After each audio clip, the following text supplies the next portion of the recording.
Bonjour Romain Fraissinet. Bonjour, comment ça va? Mais ça va bien et vous-même? Ça va très bien. Bienvenue dans mon aparté. Merci. C'est rare qu'on me demande comment je vais. Moi je demande toujours aux gens comment ils vont. Eh oui, hein, ça vous vient du Canada? Ça me vient un petit peu du Québec et du Canada, mais c'est aussi quelque chose que je faisais un peu avant. J'aime bien... Les règles de bienséance? Non, mais même ça installe un contact humain, quoi. Et les gens, ils sont surpris, hein, tout le temps. Hein. Ça me l'a fait hier. Hier, j'appelle voilà, tu sais, les hotlines de service. Et je leur dis, bonjour, comment allez-vous? Il a bugué. Désarçonné. Ouais, ça va, et vous? Ça va. Et puis tout de suite, je sais pas, ça met un truc humain. Je trouve que des fois, ça fait du bien, quoi. Et pourtant, ça semble être le b.a.-ba, et effectivement, c'est pas si fréquent. C'est pour ça. Je pense que ça coûte rien à personne, et si on l'installait, on gagnerait tous en bonne humeur.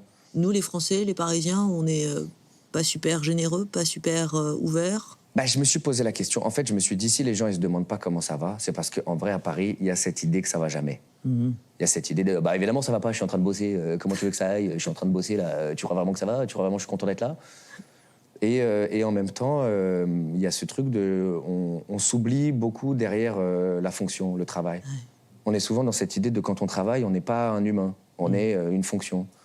Et je trouve qu'il faut pas oublier qu'on est des humains, parce que souvent, ça rend le travail plus agréable. Alors, j'espère que c'est agréable pour vous d'être ici. D'habitude, vous arrivez plutôt dans les dernières minutes de l'émission, en l'occurrence Clic, le samedi midi. Là, toute une émission, rien que vous et moi. Ouais. Ça vous va?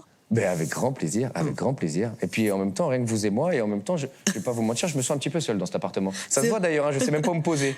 Je me suis mis là, j'ai dit oh là là, Qu'est-ce qui vous tente a priori? Regardez, il y a quand même pas mal de possibilités. Il y a pas mal de possibilités. Bon, déjà, j'ai été un peu surpris parce que visiblement, vous êtes très bien renseigné. Alors, je sais pas même qui vous a renseigné là-dessus, mais tous les albums qui sont là, c'est des albums que je trouve extraordinaires. Ouais, on a mené notre enquête. Je vois bien, je vois que...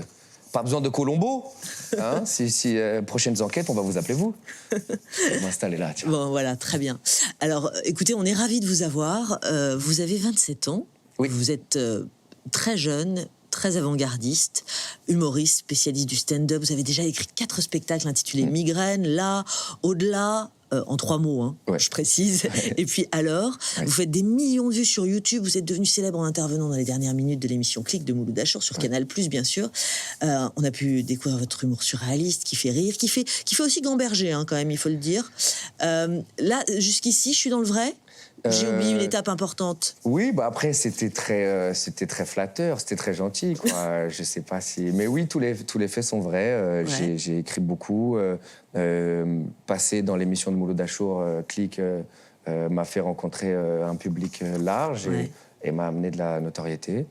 Et quand la presse s'empare de vous et commence, Libé par exemple, qui commence à parler du grand espoir du stand-up français, à l'humour surréaliste, l'Express qui y va avec son jeune surdoué du stand-up, le petit presse du stand-up pour le Figaro, vous mettez la presse d'accord. Et tous les courants de la presse, j'allais dire, d'accord. Ils sont gentils, Après, bon, des fois...